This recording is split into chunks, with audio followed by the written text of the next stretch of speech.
Hi guys, welcome back to our channel. இன்னைக்கு நம்ம இந்த ட்ராமாவோட 11th பாடம் தான் பார்க்க போகிறோம். சரி வாங்க இப்போ நம்ம வீடியோக்குள்ளே போயிடலாம். லாஸ்ட் எபிசோடில் பார்த்தீங்கன்னா மாஸ்டர் டிலக்ஸை காணும்னு சொல்லிட்டு எல்லாரும் தேடிட்டு இருக்கும்போது கடைசியாக பசங்க 4 பேருமே அவங்கள பார்த்துட்டு அவங்க கிட்ட போயிருப்பாங்க இல்லையா. அப்போ பார்த்தா அவங்க வந்துட்டு ரன் இங்கே தான் இருக்கான், ரன் ஸ்கூலுக்குள்ளே தான் இருக்கான்ற மாதிரி சொன்னதையே திரும்ப திரும்ப சொல்லிட்டு இருந்திருப்பாங்க. இப்போ இந்த எபிசோட ஸ்டார்டிங்லேயே பார்த்தா இது கேட்டதுமே மாஹிக்கும் டிபெட்டுக்கும் ஒரு மாதிரியாக இருக்குது. அப்போது உண்மையாகவே ரன் இங்கே தான் இருக்கானான்ற மாதிரி மாஹிக்கும் வந்துட்டு டவுட் இன்னும் அதிகமாக அவன் என்ன பண்ணுறான்னா அவங்ககிட்டயே கேட்குறா, மாஸ்டர் ரன் இங்கே தான் இருக்கானா, அவன் எங்கே இருக்கான்ற மாதிரி கேட்கும்போது எனக்கு தெரியலையே, எனக்கு ஞாபகம் வர மாட்டேங்குது, எனக்கு தெரியலன்ற மாதிரி அதே திரும்ப திரும்ப சொல்லிட்டு இருக்காங்க. எங்களுக்கு என்ன பண்ணுறதுனே தெரியல, இன்னும் கொஞ்சம் நல்லா யோசிச்சு பாருங்கன்ற மாதிரி மாஹி கேட்டுட்டு இருக்கும்போதே கரெக்டாக பார்த்தா அந்த இடத்துக்கு வந்துட்டு மாஸ்டர் பிரசாதும் ஃபோபனும் வந்துடுறாங்க. அவங்கள தூரத்தில் பார்த்ததுமே மாஸ்டர் டிலக்ஸ் என்ன நினச்சாங்கன்னு தெரியல, நீங்கள் யாரும் இங்கே இருக்காதீங்க ப்ளீஸ், முதல்ல இங்கேருந்து போயிடுங்கன்ற மாதிரி சொல்லிட்டு இருக்காங்க. ஆனால் பசங்க யாருமே போகிற மாதிரி தெரியல. ஏன் மாஸ்டர் இப்படி பண்ணுறீங்க, உங்களுக்கு என்ன ஆச்சுன்ற மாதிரி கேட்டுட்டு இருக்கும்போது இவங்க 2 பேரும் கிட்ட வந்துட்டு, நீங்கள் 4 பேரும் எப்படி இங்கே வந்தீங்க, காட்டுக்குள்ளே இங்கே என்ன பண்ணிட்டு இருக்கீங்கன்ற மாதிரி கேட்க மாஸ்டர் கத்துற சவுண்டு கேட்டுச்சு, அதனால தான் பார்க்குறதுக்காக வந்தோன்ற மாதிரி சொல்கிறாங்க. சரி ஓகே அதான் நாங்கள் வந்துட்டோம்ல, இப்போ நீங்கள் போங்கன்ற மாதிரி சொல்ல, இல்லை மாஸ்டரோட காலில் அடிபட்டிருக்குன்ற மாதிரி சொல்லவும் இவங்களும் அதெல்லாம் பார்க்குறாங்க. அப்படி பார்த்துட்டே இருக்கும்போது தான் அவங்களுக்கு பின்பக்கமாக பார்த்தா யாரோ ஒரு உருவம் தெரிகிற மாதிரி தெரியுது. அதை பார்த்ததுமே மாஸ்டர் பிரசாத் வந்து கண்டுபிடிச்சிடுறாரு, இருங்க இங்கே வேற யாரும் இருக்க மாதிரி தெரியுதுன்னு சொல்லிட்டு லைட் அந்த பக்கமாக அடிச்சு பார்த்தா வர்றது வேற யாரும் கிடையாது, மாஸ்டர் யானி தான். அவங்கள பார்த்ததும் நீங்கள் என்ன இந்த டைமுக்கு இந்த பக்கமாக வரீங்கன்ற மாதிரி கேட்கும்போது நானும் இவங்களை தேடி தான் வந்தேன், சவுண்டு கேட்டுச்சு அதான் பார்க்க வந்தேன்ற மாதிரி சொல்லும்போது சரி ஓகே, ஆனால் நீங்கள் வர வழியில் வேற யாரையாச்சும் பார்த்தீங்களான்ற மாதிரி இவர் கேட்டுட்ருக்காரு. ஏன்னா இவருக்கு தோணிட்டே இருக்கு போல் இந்த காட்டில் வந்துட்டு வேற யாரோ ஒருத்தவங்க இருக்காங்கன்னு சொல்லிட்டு. அதனால இவர் இப்படி கேட்கும்போது அதை வந்துட்டு மாஹி புரிஞ்சுக்கிறா. ஏன் மாஸ்டர் நீங்கள் இப்படி கேட்டுகிட்டே இருக்கீங்க, ஒரு வேளை நம்மளை தவிர்த்து உண்மையாகவே இந்த காட்டுக்குள்ளே வேற யாராச்சும் இருப்பாங்கன்னு உங்களுக்கு தோணுதான்ற மாதிரி கேட்க, தெரியல பார்த்தா தானே தெரியும், ஆனால் இதுக்கப்புறம் நீங்கள் இங்கே இருக்க வேண்டாம், முதல்ல கிளம்பி போங்கன்ற மாதிரி சொல்லுவோம். ஆமான்னு சொல்லிட்டு மாஸ்டர் யானையும் பார்த்தா ஃபோபன் மாஸ்டரை விட்டு இவங்க 4 பேரையுமே ஸ்கூலுக்குள்ளே கூட்டிகிட்டு போய் விட சொல்லிடுறாரு. இப்போ அடுத்த நாள் காலையில் தான் காமிக்கிறாங்க. மாஹி வந்துட்டு இந்த மாதிரி ரன் வேறு யாரும் கிடையாது, என்னுடைய அண்ணா தான், ஆனால் அவனை இந்த ஹோம் ஸ்கூலில் தான் பூட்டி வச்சிருக்காங்கன்ற விஷயத்த ரென் கிட்டையும் ஒயிட் கிட்டையும் சொல்ல அவங்களுக்கு இது கேட்டதுமே ஷாக்கிங்காக இருக்குது. நீ என்ன சொல்கிற, உண்மையாகவே வா, அண்ணனை ஏன் இங்கே பூட்டி வச்சிருக்காங்க, அப்படி அவர் என்ன தப்பு பண்ணாருன்ற மாதிரி ஒயிட் கேட்க, இவங்க என்ன தப்பு பண்ணால் மட்டும்தான் நான் இப்படி பூட்டி வைப்பாங்க, சும்மாவே கூட தான் பூட்டி வைக்கிறாங்க, ஏன் நம்மளும் பூட்டி வைக்கலையா, இது என்ன ஹோம் ஸ்கூலா, இது ஒரு ஜெயிலு, அதை புரிஞ்சுட்டு தானே நம்ம இங்கே இருக்கோன்ற மாதிரி சொல்லும்போது அதுவும் கரெக்டு தான். ஆனால் மாஹி உனக்கு ஒரு விஷயம் ஞாபகம் இருக்கா, இந்த ஸ்கூலுக்கு ஃபர்ஸ்ட் டைம் வந்த அப்போவே நாங்களாம் வந்துட்டு இந்த ஸ்கூலை விட்டு பிடிக்கலன்னு சொல்லி ஓடி போக ட்ரை பண்ணும்போது காட்டுக்குள்ளே யாரோ அலற சத்தம் கேட்டு தான் நான் உங்ககிட்ட சொன்னேன்ல, ஒருவேளை அதுவே உன் அண்ணனோட சவுண்டாக தான் இருக்குமோன்ற மாதிரி இவ கேட்கும்போது எனக்கும் அது அப்படி தோணுச்சு தான். அதனால தான் அதை கன்ஃபார்ம் பண்ணிக்கிறதுக்காக அன்றைக்கி ஒரு நாள் வந்துட்டு நான் மாஸ்டர்ஸை ஃபாலோ பண்ணி காட்டுக்குள்ளே வரைக்கும் போனேன். ஆனால் கடைசியில் அவங்கள எப்படியோ மிஸ் பண்ணிட்டோம், அதுக்கப்புறம் என்னால் கடைசி வர அவங்கள ஃபாலோ பண்ணி போகவே முடியலன்ற மாதிரி இவ சொல்லிட்டு இருக்கா. ஆமாம் இது கொஞ்சம் பெரிய ஃபாரஸ்ட்டாக தானே இருக்குது, ஸோ இதுக்குள்ளே போக போக என்ன இருக்குன்றது நமக்குமே தெரியாதுல்ல, எதுவாக இருந்தாலும் கொஞ்சம் யோசிச்சு தான் பண்ணணுன்ற மாதிரி எல்லாரும் பேசிகிட்டு இருக்கும்போதே அங்கே பார்த்தா கரெக்டாக மாஸ்டர் டிலக்ஸ் வராங்க. அதுவும் எதுவுமே நடக்காத மாதிரி கேஷுவலாக பாட்டு பாட்டே வராங்க. இதை பார்த்ததும் 4 பேரும் போயிட்டு, மாஸ்டர் நேற்றுக்கு நைட்டு நீங்கள் ஒன்று சொன்னீங்களே அது உங்களுக்கு ஞாபகம் இருக்கான்ற மாதிரி கேட்கும்போது எதை பற்றி கேட்குறீங்கன்ற மாதிரி கேட்குறாங்க. இல்லை ரன் இந்த ஹோம் ஸ்கூலில் தான் இருக்கான்னு சொன்னீங்களே அது உண்மையான்ற மாதிரி கேட்கும்போது ரன்னா அது யாருன்ற மாதிரி கேட்குறாங்க. யாருக்குமே ஒன்றுமே புரியல. மாஸ்டர் நேற்று நைட்டு நீங்கள் தானே சொன்னீங்க, ஞாபகம் இல்லையான்ற மாதிரி கேட்கும்போது ஐயோ எனக்கு எதுவுமே ஞாபகம் இல்லையன்ற மாதிரி சொல்லிட்டு இருக்காங்க. சரி மாஸ்டர் உங்கள் காலில் அடிபட்டு இருந்துச்சு அது இப்போ எப்படி இருக்குன்ற மாதிரி டிபெட் கேட்குறான். அதுவா மாஸ்டர் பேப்பரான் எனக்கு மருந்தெல்லாம் போட்டு விட்டாங்க, ஸோ இப்போ பரவாயில்லதான்ற மாதிரி இவங்க சொல்ல, சரி அப்போ எதுக்காக நீங்கள் வந்துட்டு அந்த காட்டுக்குள்ளே போனீங்க, என்ன ஆச்சு அங்கன்ற மாதிரி கேட்க, உண்மையை சொல்லணும்னா எனக்கு எதுவுமே ஞாபகம் இல்லைப்பா, ஒரு வேளை நான் எடுத்துகிட்டு இருக்க மெடிசனோட சைடு எஃபெக்ட்ஸாக கூட இது இருக்கலான்ற மாதிரி சொல்லும்போது அப்படி என்ன உங்களுக்கு ப்ராப்ளம், எதுக்காக நீங்கள் மெடிசன் எடுத்துகிட்டு இருக்கீங்கன்ற மாதிரி ஒயிட் கேட்குறா. அது வந்துட்டு ஒன்றும் இல்லைன்ற மாதிரி அவங்க சொல்ல வரதுக்குள்ளேயுமே மாஸ்டர் பிரசாத் அங்கே வந்துடுறாரு. இங்கே பாருங்க பசங்களா, அது அவங்களுடைய பர்சனல் விஷயம், அதை பற்றிலாம் ஸ்டூடெண்ட்ஸ் நீங்கள் கேட்கக்கூடாது, ஸோ தேவையில்லாமல் இப்படி மாஸ்டர்ஸ் எல்லாம் கொஷின் பண்ணுற வேலை வச்சுக்காதீங்கன்ற மாதிரி ஒரு சிரிச்சு பேசிகிட்டு இருக்க எல்லாருக்கும் கடுப்பாகுது. ஆனால் மாஸ்டர் டிலக்ஸ் வந்துட்டு பரவாயில்ல சின்ன பசங்க தானே, அவங்க கேட்குறதுல எந்த தப்பும் இல்லையே, நான் ஆன்சர் பண்ணிக்கிறேன்ற மாதிரி சொன்னவங்க, அந்த மெடிசனை சாப்பிட்டா தான் எனக்கு நைட்டு கொஞ்சம் நல்லா தூக்கம் வரும், அதுக்காக தான் அதை எடுத்துக்கிறேன், மற்றபடி வேறு ஒன்றும் கிடையாதுன்ற மாதிரி சொல்லிட்டு அவங்க 2 பேரும் அங்கேருந்து போயிட. அவங்க போனதுக்கப்புறமா இங்கே மாஹி என்ன சொல்லிட்டு இருக்கா, எனக்கு என்னவோ மாஸ்டர் டிலக்ஸோட கண்டிஷனை பார்க்கும்போது கிட்டத்தட்ட யூகோவும் ஜின்ஜாயும் பார்க்குற மாதிரியே இருக்குது, யாரோ அவங்களுடைய மெமரிஸ் எல்லாம் டெலீட் பண்ணுறாங்களோன்னு எனக்கு கொஞ்சம் சந்தேகமாக இருக்குன்ற மாதிரி இவ சொல்ல, அந்த சந்தேகத்துக்குலாம் நமக்கு ஆன்சர் கிடைக்கணும்னா அதுக்கு இருக்க ஒரே வழி அந்த ட்ரீட்மெண்ட் ரூம் தான், அது எங்கே இருக்குன்ற மந்திரத்தை கண்டுபிடிச்சி அங்கே போய் பார்த்தாலே ஓரளவுக்கு நமக்கு எல்லாத்துக்கும் ஆன்சர் கிடைச்சிருன்ற மாதிரி டிபட் சொல்லிட்டு இருக்கான். ஆனால் அதுதான் எங்கே இருக்குன்னு நம்ம யாருக்குமே தெரியாது. அங்கே போயிட்டு வந்த யூகோ ஜின்சாய்க்கு கூட எதுவுமே ஞாபகம் இல்லையா, அவங்க தான் எல்லாத்தையுமே மறந்துட்டு இருக்காங்களேன்ற மாதிரி சொல்ல அதுதானே இப்போ பிரச்சனையே என்ற மாதிரி 4 பேரும் மண்டியை பிச்சுக்கிட்டு நிற்கும் போது பெனங் பார்த்தா அங்கே வரான். என்னடா விஷயம்ன்ற மாதிரி அவன் கிட்ட கேட்க 4 பேரும் கொஞ்சம் வாங்க, நாங்கள் எல்லாருமே ஒரு விஷயத்தை பற்றி பேசிட்டு இருக்கோம், அங்கே நீங்களும் வந்தால் தான் கரெக்டாக இருக்கும்ன்ற மாதிரி சொல்லிட்டு கூட்டிகிட்டு வரான். பார்த்தா பசங்க எல்லாருமே ஆல்ரெடி அங்கே தான் இருக்காங்க. இப்போ என்ன விஷயம்னா யாருக்குமே வந்துட்டு இந்த ஹோம் ஸ்கூல் பிடிக்கவே இல்லை. ஸோ எல்லாருமே இங்கேருந்து எப்படியாச்சும் தப்பிச்சு போகணும்னு சொல்லி முடிவு பண்ணிட்டாங்க போல. அதுக்காக தான் இப்போ இந்த மீட்டிங்கே என்ன பண்ணி எப்படி இங்கேருந்து தப்பிக்கலாம், அதுக்கு ஏதாச்சும் பிளான் இருக்கான்ற மாதிரி எல்லாரும் சேர்ந்து பேசிட்டு இருக்கும்போது ஃபெங் உடனே மாஹி கிட்ட, மாஹி நீ ஏதாச்சும் ஐடியா இருந்தால் சொல்ல, நீ தானே கொஞ்சம் ஸ்மார்ட்டாக யோசிப்பேன்ற மாதிரி கேட்க அவளை கொஞ்ச நேரம் யோசிச்சுட்டு இப்போ என்ன சொல்கிறான்னா, இங்கேருந்து தப்பிக்கிறதுக்கு ஒரே ஒரு வழி தான் இருக்குது, நம்ம எப்படி இந்த ஸ்கூலுக்குள்ளே வந்தோமோ அதே மாதிரி நம்ம போனால் மட்டும்தான் உண்டுன்ற மாதிரி சொல்ல பசங்க யாருக்கும் ஒன்றும் புரியலை. என்ன சொல்ல வரேன்ற மாதிரி கேட்க நம்மளை கூட்டிகிட்டு வந்தாங்களே ஒரு மினி பஸ், அந்த பஸ் தான் இங்கேருந்து நம்ம தப்பிக்கிறதுக்கான ஒரே வழி. ஸோ ஃபஸ்ட்டு என்ன பண்ணணும்னா மாஸ்டர்ஸ் எல்லாரையுமே வேறு ஒரு பக்கமாக எப்படியாச்சும் திசை திருப்பி விடணும். அதுக்கு முதல்ல ஸ்கூல் ஃபுல்லாக பவர் கட் பண்ணிவிட்டு இன்னொரு பக்கம் ஏதாச்சும் ஃபயர் ஆக்சிடென்ட் வர மாதிரி சின்னதாக ஒரு ஏற்பாடு பண்ணி மாஸ்டர்ஸ் எல்லாரையுமே ஆளுக்கு ஒரு பக்கமாக மாற்றி விட்டுட்டு யாராச்சும் 2 பேர் போயிட்டு மாஸ்டர் ராமனோட ரூமில் இருந்து அந்த மினி பஸ்ஸோட சாவியை எடுத்துகிட்டு வாங்க. அதுக்கப்புறம் ரொம்ப ஈஸியாக வந்துட்டு அந்த பஸ்ஸை யூஸ் பண்ணி நம்ம இந்த காட்டை விட்டு வெளியே தப்பிச்சு போயிடலான்ற மாதிரி இப்போ ஒரு சூப்பரான பிளானை சொல்ல ஜீன்லாம் பார்த்துட்டு வரே வா இதுதான் பிளானு, சூப்பராக இருக்குது, இது அப்படியே ஃபாலோ பண்ணுறோம், வின் பண்ணுறோன்ற மாதிரி இவன் கிளாப் தட்டிகிட்டே சொல்லிட்டு இருக்க. திடீர்னு ஜின்சாய்க்கு என்னாச்சுன்னு தெரியல, அவள் ஒரு மாதிரி அசையாமல் நின்றுக்கிட்டே இருக்கா. அதை வந்துட்டு ஃபஸ்ட்டு யூகோ நோட் பண்ணிட்டா. ஜின்சாய் உனக்கு என்ன ஆச்சுன்ற மாதிரி கூப்பிட்டு பார்க்குறான். பட் வந்துட்டு எதுவுமே தெரியாத மாதிரி அப்படியே சில மாதிரி நின்றுட்டே இருக்கா.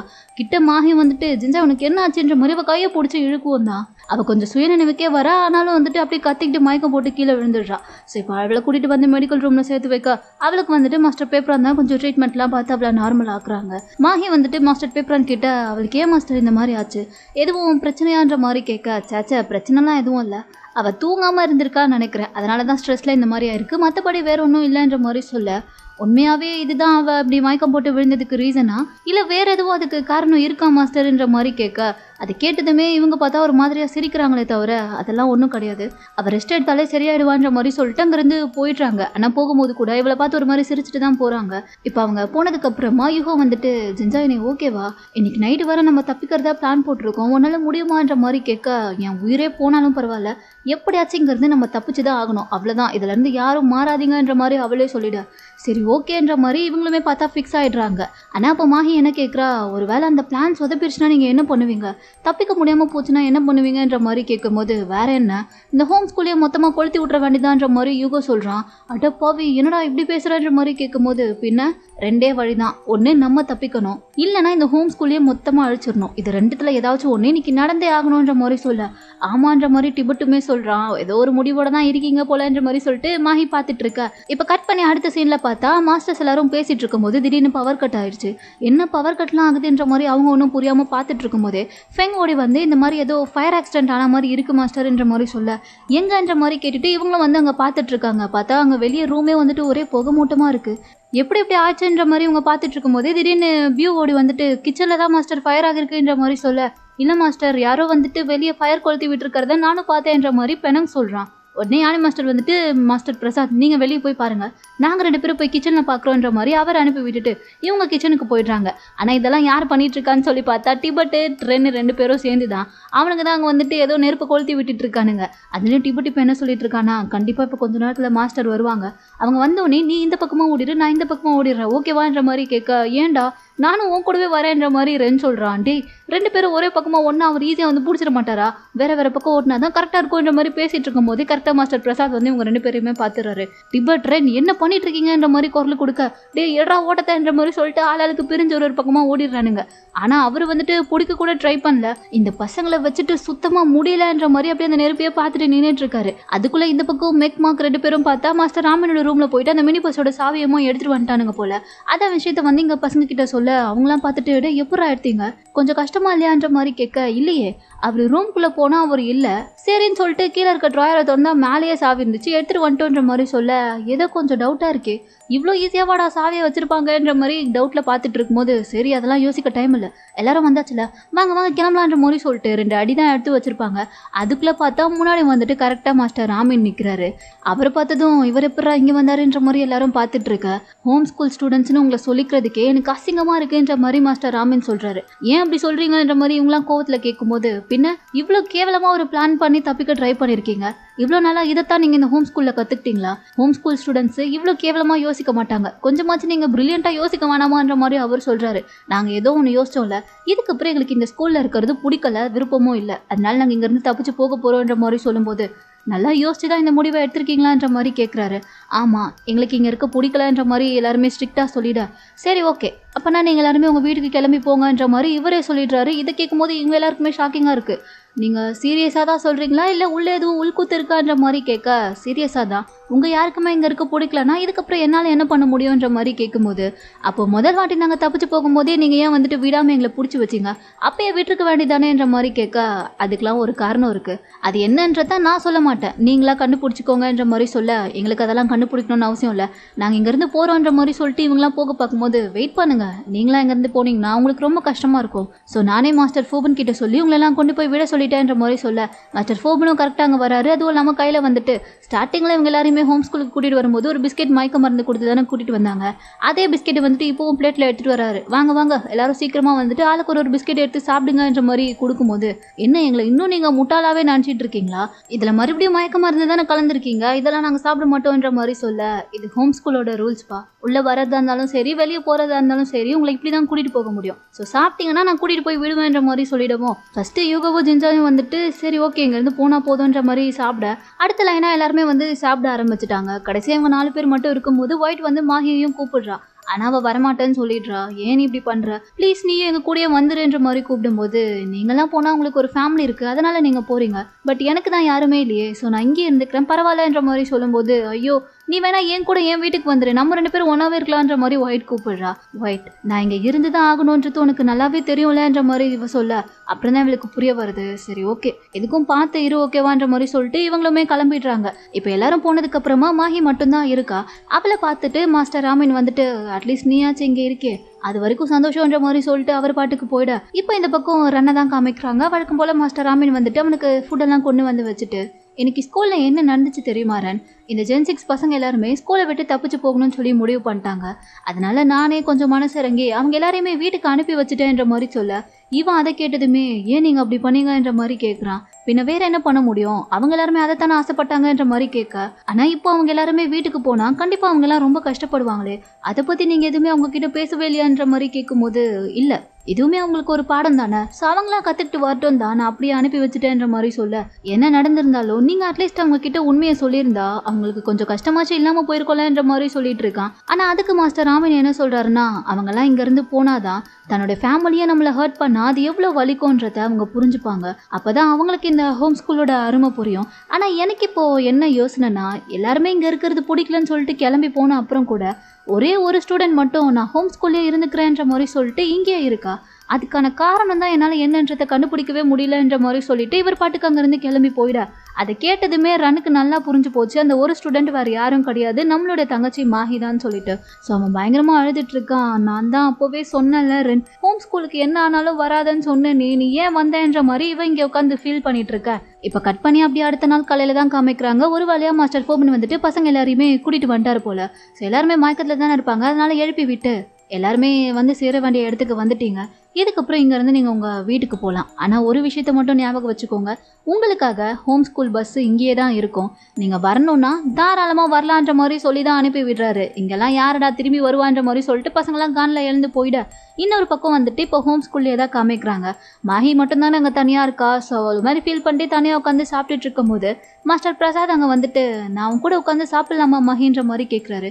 கண்டிப்பாக மாஸ்டர் உட்காந்து சாப்பிடுங்கன்ற மாதிரி சொல்லிட அவர் பார்த்தா உட்காந்து சாப்பிடாம இவளையே பார்த்துட்டு இருக்காரு. என்ன மாஸ்டர் உங்களுக்கு என் கீழே ஏதாச்சும் சொல்லணுமான்ற மாதிரி கேட்க, ஆமா நீ மட்டும் இங்க தனியா இருக்கியே, அது உனக்கு ஒரு மாதிரியா இல்லையான்ற மாதிரி கேட்க, ஆமா மாஸ்டர், ஃப்ரெண்ட்ஸ் யாருமே இல்லாம கொஞ்சம் கஷ்டமா தான் இருக்கு. பட் எனக்கு ஓகே தான், அவங்களாம் அவங்களுடைய ஃபேமிலியை தானே பார்க்க போயிருக்காங்க. ஸோ ஒன்றும் பிரச்சனை கிடையாதுன்ற மாதிரி சொல்லிட, ஒரு வேளை அந்த ஃபேமிலியே அவங்களுக்குலாம் பிரச்சனையா இருந்தா என்ன ஆகும் மாகின்ற மாதிரி கேட்குறாரு. இவளுக்கு ஒன்றுமே புரியல, இவர் என்னடா சொல்ல வராருன்ற மாதிரி யோசிச்சுட்டு இருக்கா. இப்போ இந்த பக்கம் வீட்டுக்கு வந்திருக்க ஒயிட்டை தான் காமிக்கிறாங்க. அவள் வீட்டுக்கு வந்து பார்க்கும்போது உள்ளே இருக்க பொருள் எல்லாம் பார்த்தா யாரோ வெளியே எடுத்துகிட்டு வந்துட்டு இருக்காங்க. அதை பார்த்துட்டு இவளுக்கு ஒன்றுமே புரியாமல் அவளுடைய சித்தி இருக்காங்களே அவங்கள தான் கூப்பிட்டு கேட்டுட்டு இருக்கா, இங்கே என்ன நடக்குது, ஏன் அம்மா அப்பாவோட பொருளெல்லாம் வெளியே எடுத்துகிட்டு போகிறாங்க, என்ன ஆச்சுன்ற மாதிரி கேட்க. ஏன்னா நான் இந்த வீடை வித்துட்டேன்ற மாதிரி அவங்க சொல்ல இவளுக்கு தூக்கி வாரி போடுது. யாரை கேட்டு நீங்கள் வீடெல்லாம் விற்றீங்கன்ற மாதிரி கேட்கும்போது, யாரை கேட்கணும், இது என் அக்காவோட வீடு தானே, அதனால நான் விற்றேன் அவ்வளோதான்ற மாதிரி சொல்லும்போது, இது என் அம்மா அப்பாவோட வீடு, அது எப்படி நீங்கள் ஏன் பர்மிஷன் இல்லாமல் விற்பீங்கன்ற மாதிரி இவள் பயங்கரமாக எங்களுக்கு சண்டை போட்டுட்ருக்கா.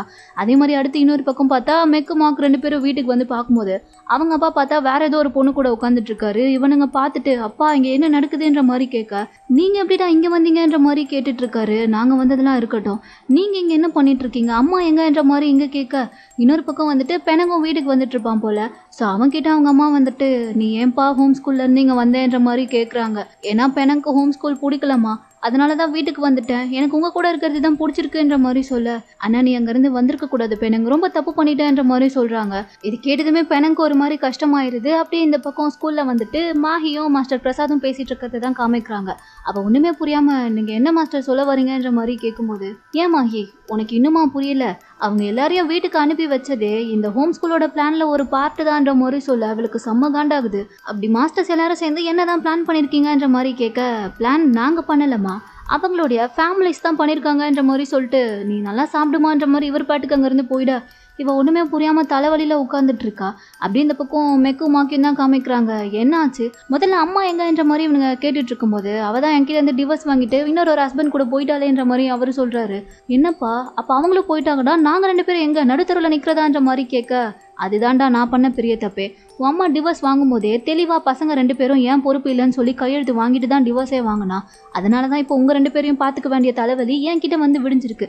ஆனால் இதுக்கப்புறம் நீங்கள் இங்கே இருக்காதீங்க, முதல்ல ஹோம் ஸ்கூலுக்கு கிளம்பி போய் சேருங்கன்ற மாதிரி சொல்லிட்டு இவர் பாட்டுக்கு அங்கேருந்து போயிட. இந்த பக்கம் பெனங்கோட அம்மாவும் அதே தான் அவன் கிட்ட சொல்லிட்டு இருக்காங்க, வேண்டாம்ப்பா நீ திரும்ப ஹோம் ஸ்கூலுக்கே போயிடுன்ற மாதிரி சொல்கிறாங்க. ஆனால் அவன் வந்துட்டு, அம்மா அங்கே எல்லாருமே ரொம்ப மோசமாக நடந்துக்கிறாங்கம்மா, யாருமே என்கிட்ட பாசமாகவே இல்லைன்ற மாதிரி சொல்லும்போது, ஆனால் நீ மட்டும் இந்த ஸ்கூல்லேருந்து வெளியே வந்துட்டேன்னு உன் அப்பாவுக்கு தெரிஞ்சதுன்னா அவர் இதை விட மோசமாக நடந்துப்பாருடா, அம்மாவை மன்னிச்சிரு, அது எதுல இருந்தும் என்னால் உன்னை காப்பாற்ற முடியாது. ஸோ உன்கிட்ட நான் கெஞ்சி கேட்குறேன், நீ திரும்ப ஹோம் ஸ்கூலுக்கே போயிடு, அதுதான் உனக்கு நல்லதுன்ற மாதிரி இவங்களும் அவனை கட்டி பிடிச்சி சமாதானப்படுத்திட்டு இருக்க. இன்னொரு பக்கம் ஃபெங்குமே வந்துட்டு ஹோம் ஸ்கூலில் நடந்த எல்லா விஷயத்தையுமே அவங்க அம்மா கிட்ட சொல்கிறா. ஆனால் அவங்க நம்ப மாட்டேங்கிறாங்க. மறுபடியும் நீ உன்னோட வேலையை ஆரம்பிச்சிட்டியா, எப்போ பாரு எல்லா பழியும் எடுத்தவங்க மேலே போட்டுட்டு நீ ஏதோ ரொம்ப நல்லவன்ற மாதிரியே உன் பக்கம் எல்லாரோட அட்டென்ஷனையும் வாங்கணும்னு நினைக்கிறல்ல. இந்த வாட்டி நீ சொல்கிற போய்க்கலாம் நான் ஏமாற மாட்டேன், எனக்கு வந்துட்டு ஒரு முக்கியமான வேலைலாம் இருக்குது. ஸோ நீ திரும்ப ஹோம் ஸ்கூலுக்கே போய் சேருன்ற மாதிரி அவங்களுமே கண்டுக்காம போயிடுறாங்க. அதே நிலைமை தான் இந்த பக்கம் பூஜிக்கும். அவளுடைய அப்பாவும் பார்த்தா அவளை திட்டிட்டு தான் இருக்காரு. நீ எதுக்காக இப்போ ஹோம் ஸ்கூல்ல இருந்து வந்தா, உன்னை பொண்ணா பெத்த பாவத்துக்கு இது வரைக்கும் நான் அனுபவிச்சதெல்லாம் பத்தாதா, உன் தொல்லை இல்லாமல் இருக்கலாம்னு சொல்லி தானே உன்னை அங்கே சேர்த்து விட்டேன், மறுபடியும் வந்துட்டியா, முதல்ல ஹோம் ஸ்கூலுக்கு கிளம்பி போய் சேர்ற வழியை பாருன்ற மாதிரி சொல்லிட்டு இவருமே பார்த்தா அவளை அப்படிதான் திட்டிட்டு இருக்காரு. ஸோ இவங்களுடைய நிலைமெல்லாம் இங்கே இப்படி போயிட்டு இருக்கா. இன்னொரு பக்கம் பார்த்தா ஜின்சா யூகோ 2 பேரையும் தான் காமிக்கிறாங்க. மற்றவங்களாச்சும் வீட்டுக்குலாம் போயிருக்காங்க, ஆனால் யூகோ வந்துட்டு அவனுடைய வீட்டுக்கு கூட போகல. ஏன்னா அவனுக்கு நல்லா தெரியும் போனாலும் நம்மளை துரத்தி தான் அடிப்பாங்கன்னு சொல்லிட்டு ஸோ அவன் போகாமல் ஜின்சாய் கூட தான் இருக்கான். ஆனால் ஜின்சாயும் வந்துட்டு அவளுடைய வீட்டில் இல்லாமல் அவள்கிட்ட இப்போதைக்கு இருக்க பணம் நகையெல்லாம் மட்டும் எடுத்துக்கிட்டு வேற இடத்துக்கு போயிடலான்னு சொல்லி முடிவு பண்ணிட்டா போல. அதனால அதுக்கு தேவையான பணத்தெல்லாம் 2 பேரும் சேர்ந்து எடுத்துக்கிட்டு அங்கேருந்து போகலான்னு சொல்லி வெளியே வரும்போது கரெக்டாக பார்த்தா அவளுடைய அப்பா வந்துடுறாரு. திருடி வீட்டுக்குள்ளே இருந்த பணத்தையே திருடுறியா, அதுவும் உனக்கு எவ்வளோ தைரியம், கடைசி வர நீயும் அம்மாலாம் திருந்தவே மாட்டீங்க, ஒரே ஜென்மம் தான்ற மாதிரி சொல்லிட்டு அவளை அடிச்சிட. இதை பார்த்ததுமே யூகோக்கு வந்துட்டு கோவம் வருது. அடுத்தடி அவர் அடிக்க வர்றதுக்குள்ளேயுமே கையை பிடிச்சி தடுத்துடுறான். ஆனால் அவர் வந்துட்டு சும்மா விடாமல் யூகோவையே அடிக்க ட்ரை பண்ண ஜின்சாய் வந்துட்டு கோவப்பட்டு அவரையே வந்துட்டு அங்கே இருக்க ஒரு பொருளை எடுத்து வச்சு தலையிலே அடிச்சிடுறா. இந்த பக்கம் ரென் பார்த்தா அவங்க அப்பா கிட்ட, ஏன்பா என்ன அந்த ஸ்கூலுக்கு அனுப்புனீங்க, அதுக்கான காரணம் என்னன்ற மாதிரி கேட்டுட்டு இருக்கான். ஏன்னா அவன் அதை கேட்கறதுக்காக மட்டும்தான் அங்கேருந்து வந்திருப்பான் போல. ஸோ அதை பற்றி கேட்கும்போது, அதை நீ தெரிஞ்சுக்கணும்னு ஆசைப்படுறியா, ஆனால் நான் சொல்ல மாட்டேன்ற மாதிரி அவர் வெறப்பாவே உட்காந்துட்டு இருக்காரு. இவனுக்கு ரொம்ப கஷ்டமாயிருது. ஆனால் அவர் நடந்துக்கிறத பார்க்கும்போதே புரியுது நம்ம இங்கே வந்ததில் இவருக்கு கொஞ்சம் கூட விருப்பமே இல்லைன்னு சொல்லிட்டு. ஸோ அதை நினச்சி இவன் இங்கே ஃபீல் பண்ணிட்டு இருக்கா. இன்னொரு பக்கம் வியூவை காமிக்கிறாங்க. அவளுடைய அப்பா தான் வந்துட்டு அந்த கிராமத்தில் இருக்க மக்கள் எல்லாரோட நிலத்தையுமே ஏமாற்றி எழுதி வாங்கியிருப்பார்ல. ஸோ அதனால இப்போ அந்த மக்கள் எல்லாருமே இவர் மேலே இருக்க கோவத்தில் வீட்டில் கல்லெல்லாம் விட்டு எரிஞ்சிட்டு இருக்காங்க. இதெல்லாம் பார்த்துட்டு வியூ பயந்துட்டு இருக்கா. என்னப்பா நடக்குதுங்கன்ற மாதிரி கேட்கும்போது வியூ இதெல்லாம் நடக்கும்னு சொல்லி எனக்கு முன்னாடியே தெரிஞ்சதுனால தான் நான் அவ்வளோ காசு செலவு பண்ணி உன்னை கொண்டு போய் ஹோம் ஸ்கூலில் சேர்த்தேன். நீ ஏன் திரும்ப வந்த? இதுக்கப்புறம் நீங்கள் இருக்கிறது உனக்கு ஆபத்து. அதனால நீ திரும்ப கிளம்பி ஹோம் ஸ்கூலுக்கே போயிடு, மற்றதை நான் பார்த்துக்கிறேன்ற மாதிரி சொல்ல, அப்பா நீங்கள் ஏன்பா இப்படி பண்ணுறீங்க? இப்போ கூட ஒன்றும் தப்பு இல்லை. நீங்கள் அந்த மக்கள் முன்னாடி போயிட்டு அவங்க கிட்ட சாரி கேட்டுட்டு உங்ககிட்ட இருக்க பணத்தை வச்சு அவங்களுக்கு செட்டில்மெண்ட் பண்ணுங்க. அவங்க கண்டிப்பாக வந்துட்டு எதுவும் சொல்ல மாட்டாங்க, உங்களை மன்னிச்சிருவாங்கன்ற மாதிரி சொல்ல, என்ன அப்பனா என்ன நீ என்ன போலீஸில் மாட்டி விட பிளான் பண்ணுறியா? அதெல்லாம் என்னால் முடியாது. நான் இப்போதைக்கு எங்கேயாச்சும் தலைமறைவாக போய் இருக்கலான்னு நினைக்கிறேன். ஆனால் அங்கே என்னால் ஒன்றெல்லாம் கூட்டிகிட்டு போக முடியாது. ஸோ நீ வந்துட்டு திரும்ப ஹோம் ஸ்கூலுக்கே போயிடு, அதுதான் உனக்கு சேஃப்ன்ற மாதிரி சொல்லிவிட, இவ அழுதுகிட்டே என்ன பண்ணுறதுன்னு தெரியாமல் அங்கேருந்து போயிடுறா. இப்போ கடைசியாக ஜீனை தான் காமிக்கிறாங்க. அவனும் வந்துட்டு வீட்டுக்கு கூட போகல போல, ஒரு குப்பத்தொட்டி பக்கத்தில் உட்காந்துட்டு இருக்கான். அப்போ அங்கே வந்த லேடி இவனை பார்த்துட்டு, என்னப்பா தம்பி இங்கே உட்காந்துட்டு இருக்கேன்ற மாதிரி கேட்க, என் அப்பா எப்பயுமே என்ன எதுக்குமே உதவாத குப்பைன்னு தான் சொல்லி திட்டுவார். அதனால தான் குப்பை சேர வேண்டிய குப்பை தொட்டி பக்கத்துலேயே வந்து உட்காந்துட்டு இருக்கேன்ற மாதிரி இவன் கொஞ்சம் ஃபீல் பண்ணி பேசிகிட்டு இருக்க. அவங்களும் வந்து கேட்டுட்டு, அப்படின்லாம் ஒன்றும் கிடையாதுப்பா, எல்லா அப்பாவுமே அப்படி தான், பசங்களை கொஞ்சம் கண்டிப்பாக வளர்க்கணுன்றதுக்காக ஏதாச்சும் சொல்லுவாங்க, மற்றபடி பாசம் இல்லாமலாம் இருக்காதுன்ற மாதிரி சொல்லும்போது, என் அப்பா நீங்கள் நினைக்கிற மாதிரி இல்லைன்னு சொல்லிட்டு இவன் அப்படியே கொஞ்சம் ஃபீல் பண்ணிட்டு அங்கே உட்காந்துட்டு இருக்க. இப்படி ஆசாசியாக வீட்டுக்கு வந்த எல்லாரோட நிலைமையுமே பார்த்தா எங்கள் ஹோம் ஸ்கூலில் இருக்க நிலைமையை விட ரொம்ப மோசமாக தான் போயிட்டுருக்கு. ஆனால் இது எதுவுமே தெரியாமல் இங்கே மாஹி வந்துட்டு வீட்டுக்கு போன யாருக்கும் எந்த பிரச்சனையும் இருக்கக்கூடாது, அவங்க எல்லாருமே அவங்க ஃபேமிலி கூட சந்தோஷமாக இருக்கணுன்ற மாதிரி ப்ரே பண்ணிகிட்டு இருக்கா. அப்படியே கட் பண்ணால் இப்போ கடைசியாக வந்துட்டு டிபெட்டை தான் காமிக்கிறாங்க. அவன் வீட்டுக்கு வந்து பார்த்ததுக்கு அப்புறம் தான் தெரியுது அவங்க அம்மா வந்து இறந்தே போயிட்டாங்கன்னு சொல்லிட்டு. வெறும் அவங்களுடைய ஃபோட்டோ மட்டும்தான் இருக்குது. இவன் பயங்கரமாக ஃபீல் பண்ணி அழுதுட்டு இருக்கான். ஏன்னா ரொம்ப ஆசையாக அவங்க அம்மாவை பார்க்கலான்னு சொல்லிட்டு வந்திருப்பான்ல. இப்போ அவங்க இல்லைன்னு சொல்லி தெரிஞ்சதுக்கு அப்புறமா இவனால் அதை தாங்கிக்கவே முடியல, ரொம்ப ஃபீல் பண்ணி அழுகிறான். இதுக்காக தான் என்ன அந்த ஹோம் ஸ்கூலுக்கு அனுப்புனீங்களாம்மா? கடைசியில் என்னால் உங்கள் கூட இருக்கவே முடியாமல் போயிடுச்சுல, ஏன் இப்படி பண்ணீங்கன்ற மாதிரி இவன் ரொம்ப ஃபீல் பண்ணிகிட்டு இருக்கான். அதே டைமில் இந்த பக்கம் ஹோம் ஸ்கூலில் ரன்னை தான் காமிக்கிறாங்க. அவன்கிட்ட வந்துட்டு மாஸ்டர் பேப்பரான் தான் பேசிகிட்டு இருக்காங்க. அப்போ அவன் என்ன சொல்லிட்டு இருக்கான்னா, என்னை பொறுத்த வரைக்கும் இந்த ஹோம் ஸ்கூலில் பெருசாக எந்த ஸ்பெஷலான விஷயமும் கிடையாது. இங்கே இருக்க ஸ்டூடெண்ட்ஸ் நாங்கள் எல்லாருமே பெற்றவங்களால கைவிடப்பட்டவங்க தான். எங்களுடைய பேரண்ட்ஸ்லாம் கொஞ்சம் பணக்காரங்கன்றதுனால பணத்தை கொடுத்து ஜஸ்ட் எங்களை விற்றுட்டு போயிருக்காங்க, அவ்வளோதான்ற மாதிரி சொல்லும்போது, அப்படிலாம் ஒன்றும் இல்லை ரன். இந்த ஹோம் ஸ்கூலில் இருக்க எல்லா ஸ்டூடெண்ட்ஸுமே எனக்கு ரொம்ப ஸ்பெஷல் தான்.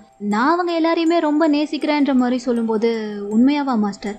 அப்படி உங்களுக்கு உண்மையாகவே அவங்க மேலெலாம் பாசம் இருந்துச்சுன்னா என்னை ரிலீஸ் பண்ணி விடுங்களேன்ற மாதிரி கேட்குறான். அது என்னால் முடியாதுப்பா, ஏன்னா அதுக்கு மாஸ்டர் ராமன் என்னை விட மாட்டாருன்ற மாதிரி சொல்ல, அவர் பண்ணுறதெல்லாம் தப்புன்னு உங்களுக்குமே தெரியும்ல, அப்புறம் ஏன் நீங்கள் இதை எதிர்த்து எதுவுமே பண்ண மாட்டீங்க? இப்படியே இந்த ஹோம் ஸ்கூலில் விட்டுறலான்னு நீங்கள் நினைக்கிறீங்களா?